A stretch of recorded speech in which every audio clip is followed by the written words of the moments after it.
Seja bem-vindo a mais um Conversa Paralela, o nosso podcast da Brasil Paralelo.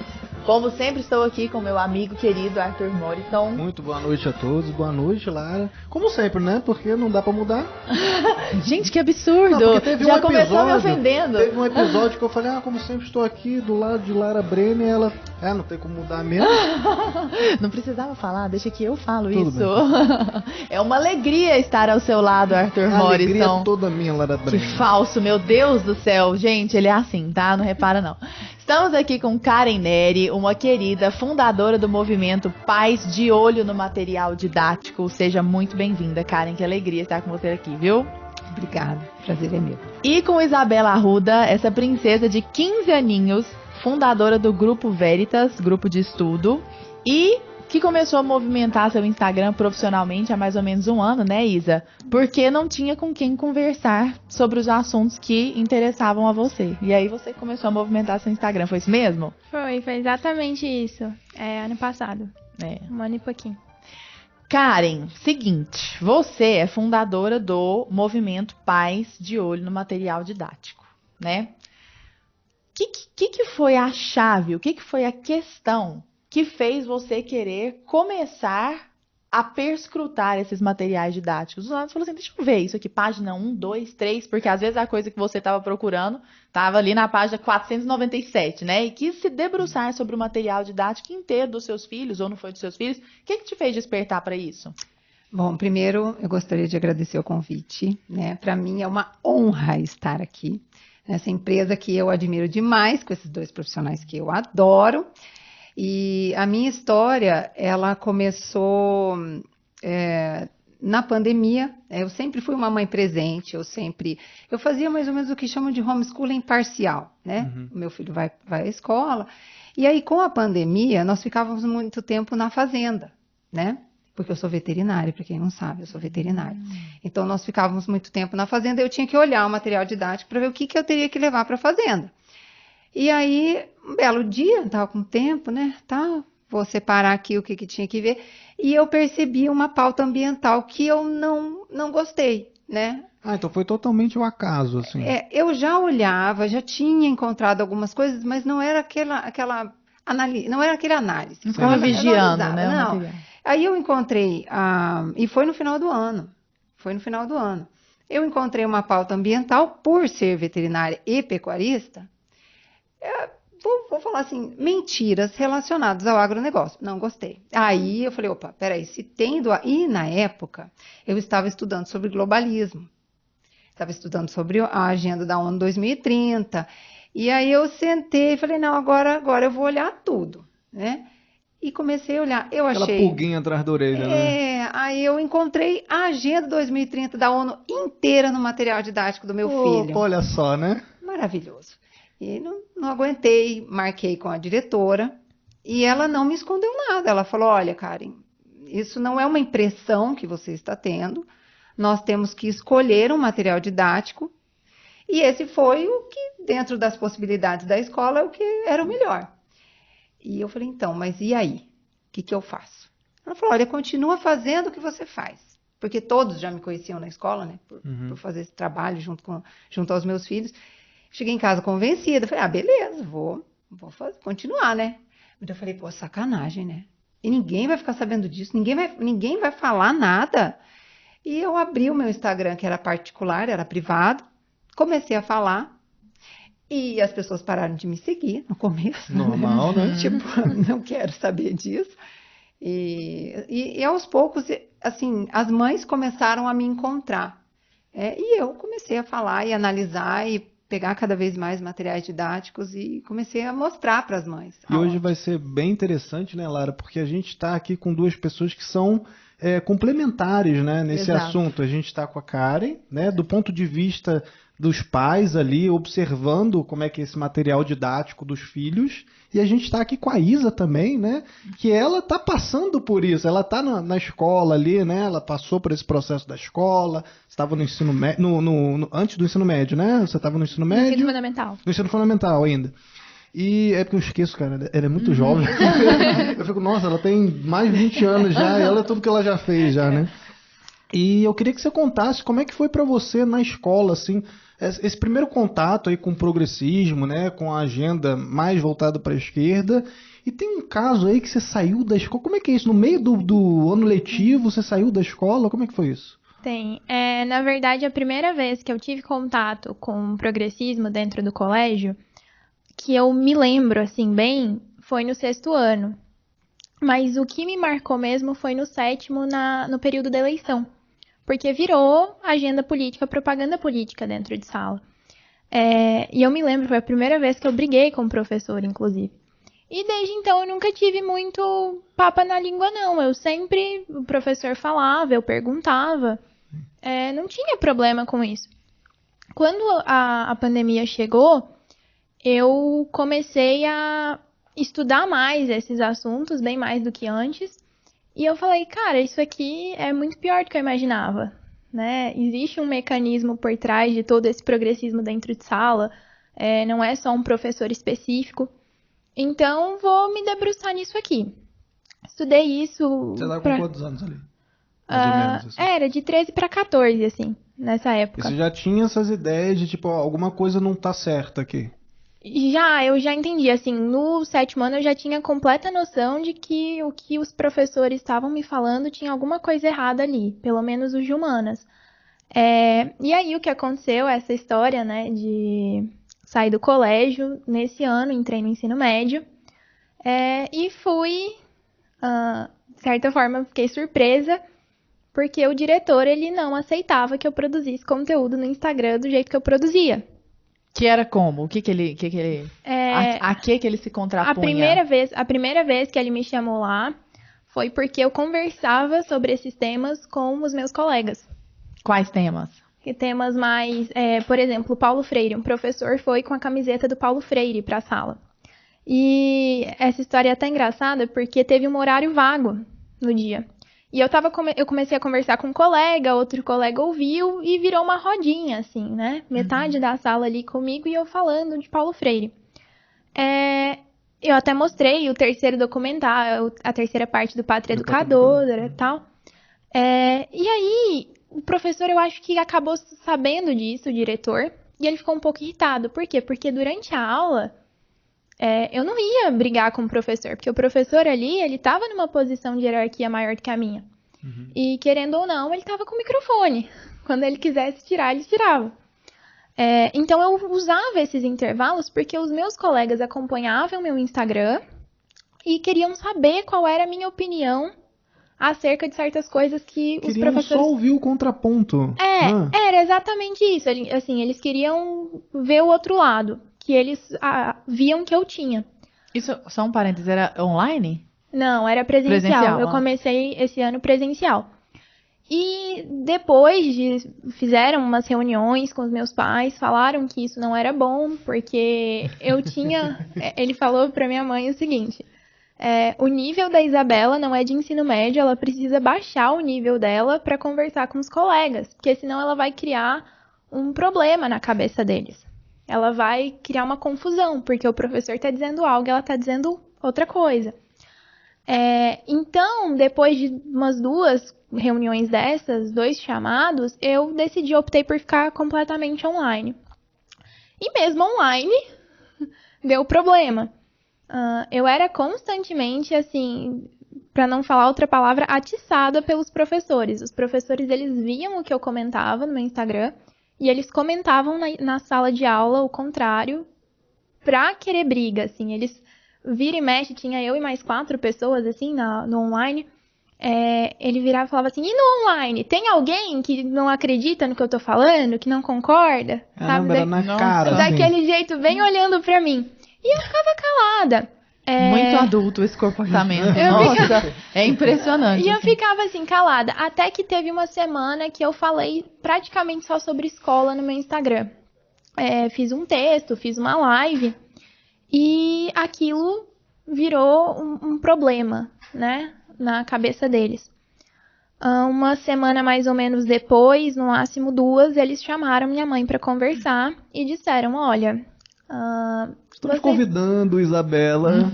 Vocês precisam de ajuda. A se retirar. Vocês precisam de ajuda para criar a filha de vocês. Caramba, Você que sabe. prepotência. Ela virou, uma das diretoras virou pra minha mãe e falou assim: você sabe, você acompanha ela no Instagram? Mais ou menos como você conhece a filha que você tem Você dentro sabe de que casa. tem uma filha? É. Prazer, eu conheço sua filha melhor que você. E aí ela disse: olha, eu tô querendo ajudar vocês.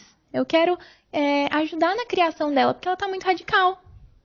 Gente, Aí- ela fala sobre cristianismo, sobre conservadorismo, isso é o quê? É quase um fascista. Quase um fascista já. Né? Que coisa. E aí minha mãe não aceitou aquilo, né? Ela disse: isso aqui eu não aceito, e se eu chamar meu marido pra reunião, do jeito que vocês estão pedindo, a gente sai daqui pra ir pra justiça, porque não tem chance do meu marido vir aqui escutar uma coisa dessas. E aí eu saí do colégio. A gente teve até um outro problema, porque me matriculei num outro colégio nesse mesmo dia. Fiz matrícula, comprei tudo, todos os uniformes, todos os materiais. Quando foi 10h40 da noite, a secretária disse que estava numa reunião lá no colégio e que não podia me aceitar mais. A matrícula estava Gente, feita, que isso? eu já tinha carteirinha, eu já tinha tudo. Ia começar a escola no outro dia. Nossa. E aí a gente acabou descobrindo depois que existia uma amizade entre o diretor da escola antiga e dessa, que eu tentei matrícula. Então a gente acabou falando, não é possível, né? Eles vão fazer a gente cancelar a matrícula. Mas quer dizer, ninguém nunca contrapôs os seus argumentos. Era uma contraposição à sua pessoa e ao seu ato de falar. Era, porque eles falavam dentro de sala e eu não era de brigar na sala. Porque no começo do ano eu falei pro meu pai, quando a gente tava indo pra escola o primeiro dia, meu pai falou: vê se não arruma tanta encrenca. Eu falei: não, eu tô tranquila. Porque assim, realmente o ensino médio chega um ponto que é todo dia você ouvindo alguma coisa. E você tá falando dessa questão dos professores, eu queria aproveitar só para fazer também um contraponto aqui. Cara, e você sente também os professores vindo no direct para você falar alguma coisa nesse sentido, por você expor esse material didático muitas das vezes? O que acontece? Chega diretor de colégio no teu pé aí, como é que funciona? Olha, acontecem duas situações interessantes. Eu recebo muitos depoimentos de professoras cristãs dizendo: meu Deus, graças a Deus apareceu alguém em quem eu possa, sei lá, posso me apoiar, Olha, né? legal. E aí eu faço esse trabalho também de apoio. Olha, conte comigo, mande os... Somos uma comunidade, né? Somos um movimento. E eu falo: manda para mim o que você tem de conteúdo, o que você não concorda, o que você acha ofensivo de ser ensinado em sala de aula. E, em compensação, também existem professoras que, quando eu falo de Paulo Freire, que, meu Deus, esse homem, é ele, Jesus Cristo. Inquestionável, né? Inquestionável. Você não pode falar. E então tem professoras, principalmente quando se fala de Paulo Freire. E aí você dá aquela contornada, porque também eu não quero ficar brigando, não é esse o meu intuito, né? Não é o meu intuito. Tanto é que uma coisa bem bacana que eu percebo é que você sempre toma muito cuidado para não falar nome de ninguém, não expor nenhuma escola, nenhum material didático específico, dando nome às coisas. Você expõe a situação para alertar as pessoas, né, Karen? Esse é o seu objetivo. Eu tento fazer com que os pais percebam a necessidade de voltar para casa. É esse movimento: voltar para casa, olhar para os filhos, entender o que está acontecendo. Serem pais, né? Olharem, Serem não pais. deixarem, não terceirizarem a responsabilidade para a escola. É isso, porque né? até o tema, né, como sobreviver à escola, é um tema muito importante a ser discutido e chamar a atenção dos pais, porque as crianças estão precisando de ajuda, principalmente os meninos, os alunos que são conservadores, cristãos, porque eles estão sofrendo, entre aspas, né, uma certa perseguição, porque isso que aconteceu com ela é perseguição, não tem outro nome. Sem dúvida. Não tem outro nome, assim, a gente pode, né, dar uma pincelada ali, mas é uma perseguição. Por falar nisso, você tem um filho? Dois. Isso. Os seus filhos chegaram a sofrer algum tipo de perseguição pela sua ação no Instagram? Eu procuro acreditar que não. Quero crer que não. Não, mas assim, eu tenho uma boa relação com a escola do meu filho. Eu já dei, inclusive, palestras na escola para os professores, mostrando aonde, porque uma coisa até que a diretora falou para mim: olha, os professores pode ser que eles não entendam o que você está dizendo. E é uma Às realidade. vezes nem passa pela cabeça também do mestre ali, que tem talvez uma doutrinação muito enraizada ali, que já é uma coisa que às vezes não vem da escola também. É isso que você estava comentando, né? Isso que também você comentou, isso aqui, não passa, às vezes não é o professor que ele quer, eu quero simplesmente doutrinar essa turma de adolescentes aqui a serem comunistas, entendeu? Claro, a gente sabe que tem. Mas isso vem também de uma coisa, de uma estrutura muito maior, né? Você tem um MEC, você tem todas essas, a questão da grade curricular, né? Fala um pouquinho disso, como é que funciona essa situação? Hoje, o material didático, ele segue algumas diretrizes, né? Que vem através, ou vem pela, né? Eu tenho medo de falar que eu tenho uma mega professora de português. De Deus, aí você Karen. tem que ficar pensando. Não tem, pode falar. Aí você fala, ela pensa, ai meu Deus, o que ela vai falar? Gente, eu só tô pensando, gente, como ela foi raça. Eu tô pensando outra coisa. Tô pensando, nossa, mas ela teve muita raça de ir atrás disso tudo, que corajosa, sabe? É isso que eu tô pensando. Tá. Mas assim, olha, se tiver algum errinho de português, você dá uma, né? Eu tô fora da escola tem muito tempo. Karen, tá maravilhoso. Então, assim, tem a BNCC, que traz as diretrizes para os conteúdos que, na verdade, nós não encontramos conteúdo no material didático, né? Hoje, você tem qualquer coisa menos conteúdo e as empresas que produzem o material didático têm que seguir aquilo ali. Elas são vítimas, como se fosse isso, né? Mais ou menos. Não é que elas são estão querendo isso. Eu tô tentando achar o que tá passando na sua cabeça. Que, né? Então, mas eles seguem. Então, tem muitos pais que falam assim, mas olha, o material do meu filho é de tal escola. Eu falo, olha, primeiro que tem muitas coisas que às vezes me incomoda, vamos supor, essa questão do ataque ao agronegócio, o feminismo, enfim, essa pauta de gênero, ideologia de gênero. E às vezes o que vai te incomodar é outra questão. Sim. Às vezes o que incomoda ela é outra questão. O importante é o pai olhar, porque tem. Entendeu? Não existe. Quando você começou a perceber, tem alguma coisa que te incomodou muito falando nisso? Na verdade, eu fiquei muito incomodada na época que tudo induzia a gente a pensar que a família era ruim. Teve um texto específico no meu 8º ano, se não me engano, de português, que era justamente... Era um texto... Teus colegas aí, ó.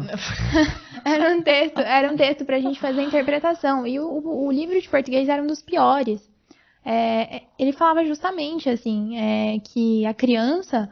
ela tem que sair do seio dessa família estruturada, que a família tradicional, na verdade, ela era um problema para a sociedade, porque todos os problemas da sociedade vinham dela. O texto, ele mais ou menos fazia a gente acreditar que o menino específico, quando ele se libertou do seio da família, é que ele foi feliz. E eles sempre endeusaram a escola demais. E eu vi aquilo, eu falava, cara, por que a escola ela precisa tanto de se afirmar? Né? Tomar o lugar da família, né? Por que ela tá querendo isso? Porque eu via dentro do colégio, a vida inteira eu vi, que a preocupação deles era ver quantas pessoas passariam no vestibular. E tudo bem, bacana. Mas assim, eles não poderiam chamar aquilo de educação. Porque quando a gente volta, né, no tempo, a gente entra ali na Grécia, a gente tem educação como uma formação do ser humano, a formação completa do ser humano. Uhum. A educação da vontade, a educação física, a educação moral e a educação intelectual. Quando a gente passa para hoje o que nós chamamos de educação brasileira, nem a educação intelectual eles estão conseguindo fazer. Porque eles transformaram o ser humano naquele ser humano cientificista, né? Um bichinho. Na escola a gente não tem uma noção clara de que existe algo que você tem que fazer, existe algo para você fazer além de exercícios. Então acaba que vira o quê? Um monte de adolescente com 16, 17 anos que a vida deles é escutar palestra de inteligência emocional porque eles estão ficando malucos, porque na cabeça deles a única coisa que existe no mundo é aquilo ali, aquela prova. Eu recebo pessoas no meu Instagram que foram tão colocadas de certa forma, essa pressão na faculdade e nesse ensino formal, que viram e falam, tá, tudo bem. E agora, o que eu faço? A escola acabou, eu tô de férias. Uhum. O que eu faço agora? Porque a gente não tem uma formação, a gente não sabe mais o que é educação fora da escola. Quando eu viro e falo para as pessoas no meu Instagram, eu estudo o que a escola não me pediu para estudar.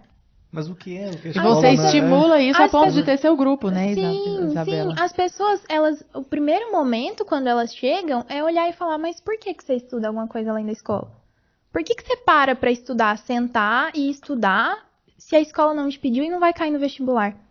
A gente tem muito enraizado no brasileiro que estudar é para passar na prova. Se você passou na prova, acabou. Se você estuda, Pode esquecer já. você é um tonto. Por que você está estudando? Só que a gente perde aquele senso de que, às vezes, os estudos, eles são muito necessários na própria formação do homem. Ah, claro. Nós precisamos estudar, assim, até pra gente ter uma vida espiritual boa, a gente precisa ter noção da nossa doutrina, né? Então, a gente precisa estudar aquilo ali. Pra gente ter noção de tudo na vida, a gente precisa do estudo. Formar um imaginário com literatura, por exemplo, é necessário. E a gente perde tudo isso. Porque a gente só aprendeu que educação, né? Eles colocaram na nossa cabeça que educação é passar na prova. Então, as maiores instituições educacionais são aquelas que passam mais alunos no vestibular. Mas acaba que nenhum aluno sai plenamente educado, plenamente alfabetizado também. Hoje nós temos no Brasil um bocado de analfabetos. A gente sai da escola sem saber interpretar texto viu simples. Isso, inclusive, no resgate da linguagem, Sim, né? sim, são 12% de E proficientes. sabe o que foi engraçado? Eu estava acompanhando o chat no YouTube, né? Do nosso episódio passado do Conversa Paralela, né? E aí, quando você citou, né, que a gente tem que explicar a ironia porque pode ser que as pessoas não entendam, né? Porque a gente tem um nível alto de analfabetos funcionais. Que é um fato, né? Eu vi gente se doendo nos comentários lá, no chat, na hora. Ai, que absurdo, que ignorância. Falar que quem não entende ironia é analfabeto. Entrou na porcentagem. A pessoa sei. não entendeu o que eu falei. Não, e assim, não é uma opinião, né? Nossa, Exato. deixa eu analisar essa pessoa para de acordo com os meus critérios, sabe? Não, são dados aferidos pragmaticamente, assim, né? Sim, Quer sim. dizer, não depende de eu achar ou não, de eu gostar ou não, é um fato. Isso que você tá falando é mais pura verdade. Mas até eu sou professora de pré-vestibular, Isa, e até assim, em defesa de muita gente que quer fazer um trabalho sério, é sempre importante pontuar, e eu sei que você percebe isso, não tem a menor dúvida, que todo o sistema é levado, principalmente nas escolas de alto desempenho, as escolas particulares, a esse automatismo do estudo para passar no vestibular. Então é assim, a escola é boa, ela é mais produtiva e mais reconhecida à medida que ela aprova mais pessoas. Então, mais alunos, independentemente da formação moral, da formação humana daquele indivíduo. Por isso que quando a Isabela fala dessa questão de estude por fora e cria o seu grupo, né, o grupo Veritas, estude por fora, eu não posso fazer nada senão chancelar isso, como professora. Então, para usar a expressão mega da moda, do lugar de fala, para quem tem o lugar de fala e está ali dentro da escola, é exatamente isso. Porque não se vai ensinar algo para o adolescente, para a formação moral, espiritual, para o desenvolvimento dele como ser humano mesmo, porque não é esse o objetivo primeiro da coisa. O objetivo primitivo é aprovar no vestibular. Só que aí, para aprovar no vestibular, a gente acaba, para seguir a BNCC, porque o Enem vai cobrar exatamente esse tipo de coisa, a gente sabe que os próprios temas de redação, isso é uma coisa, até, já, assim, nossa senhora. Pronto, mexeu Isso no me irrita vespeiro. tanto, porque assim, o aluno tem 15 anos, ele começa a fazer redação modelo Enem. Aí, as coisas que ele tem que resolver no Enem são com problemas sociais gravíssimos, assim. A inserção... Resolva a fome no mundo. Não, é exatamente isso. É tipo Os isso. caras Resolva... bilionários não resolveram. Ninguém resolveu ainda. Semana passada eu tive que resolver a crise da energia no É Brasil. isso. É. Aí o último parágrafo da Não, mas você redação resolveu? modelo Enem... Não resolveu? Não, sério.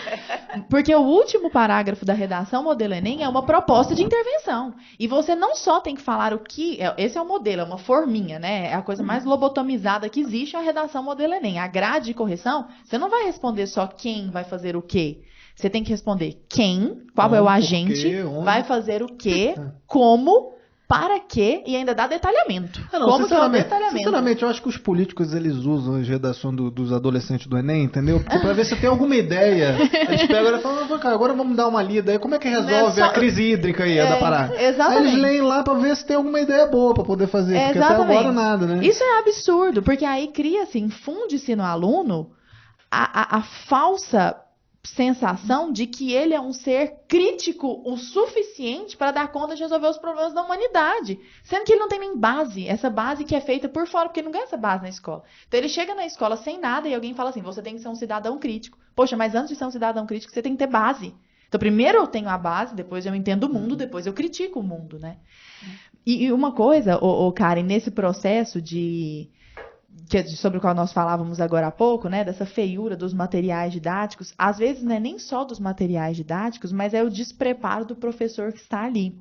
Eu vi no seu próprio Instagram um professor que em 2019, falando para o 6º ano, meu Deus do céu, o 6º ano tem 12 anos, explicando jeitos de se fazer sexo. E aí eu até peço a licença de quem está aqui nos ouvindo, né? Se houver algum pai que esteja ouvindo com o filho, tire o filho nessa parte, dê pausa agora. Porque ele usa umas expressões assim, ele não só usa, mas ele escreveu isso no quadro. Fio terra, sexo anal, 69, sexo oral, dar o cu. E ainda puxou uma setinha e escreveu assim, cu não tem acento, que eu achei válido, inclusive. Porque monossílabas tônicas terminadas em U não tem acento gráfico, sabe? Então essa parte eu falei, pô, essa parte foi legal, né? Mas o resto, assim, ele colocou umas coisas, eu nem anotei todas aqui, que tem muito a ver, inclusive, com essa sexualização infantil, né? E às vezes eu até acho, Karen, eu gostaria de saber de você, os pais não sabem que isso aqui está acontecendo. É claro que esse é um caso extremo, né? Existem o que eu prefiro, inclusive. Eu prefiro que seja algo estapafúrdio, assim, do que seja aquela coisa mais velada e mais sutil. Mas com a sua experiência agora no Instagram, você acha que os pais, pelo que você tem percebido, sabem o que está acontecendo? Eles chegam a você muitas vezes assim, Karen, obrigada por me mostrar esse mundo que eu nem desconfiava que existia. A maioria das vezes é assim. É assim que acontece. Os pais chegam e falam, eu não tinha noção. Porque eu até gostaria de deixar uma coisa bem clara. Existe uma diferença entre doutrinação e lavagem cerebral. Isso que a Isabela fala, né, do professor com a camisetinha do Paulo Freire, isso é uma doutrinação, isso é explícito. O que acontece hoje com as nossas crianças e com os nossos adolescentes é uma lavagem cerebral. Porque a falta de conteúdo, né, ou essas pautas, né, que geralmente eu não chamo de conteúdo, eu chamo de pauta. Elas são trabalhadas em conteúdos, vamos supor, vai estudar o verbo to be, né? Ele vai estudar o verbo to be em cima de um texto que vai atacar o agronegócio. Vou falar do agronegócio porque, né? Sim. Ou ainda, vai estudar o verbo to be com um texto feminista. Então, condiciona o aluno a raciocinar o verbo to be naquela pauta. Ele poderia escolher um texto qualquer, mas existem as pautas. Eu chamo de pauta, não sei se existem outros nomes, mas existem as pautas que você mais encontra no material didático, e é isso que eu alerto aos pais. Às vezes o pai ele fica preocupado com isso que você falou, do professor que chega e coloca lá o fio terra, né? Só que o problema maior está na subversão dos valores que está acontecendo pelos materiais didáticos em relação a outras questões, como o feminismo, como essa questão racial, que os pais não dão muita bola. É muito mais velado ali, é muito mais diluído, talvez num texto. Você tem que ter um feeling ali para o pai ter que olhar aquilo e falar, nossa, isso aqui... É complicado. Tem uma pauta ideológica por trás. Porque o que está acontecendo é assim, Lara. Os pais só estão percebendo que tem alguma coisa errada quando chega lá a filha, vou usar meu lugar de fala, tá? Tem a filha feminista do sovaco cabeludo, cabelo verde. Quando já passou por tudo. Lutando contra o patriarcado, vegana. E a mãe fala, mas onde é aconteceu? Eu errei. Porque a gente sempre deu uma educação muito boa para essa menina, ela estudou nos melhores colégios. Então, amiga, mas você foi... O que é certo e o que é errado. Sim. Porque se você relativizar um ponto específico, acabou tudo aquilo ali. Porque você vai relativizar todo o resto dentro de sala de aula. Então, eu acho que, hoje em dia... A pessoa, ela tem que ter uma vida de estudos fora do colégio, e ela, assim, isso é necessário. Chegou ao ponto que não é opcional, não é uma coisa, eu tenho vontade, eu tenho interesse, eu tenho uma vocação. É porque não tem mais outra escolha. Ou é isso, ou é você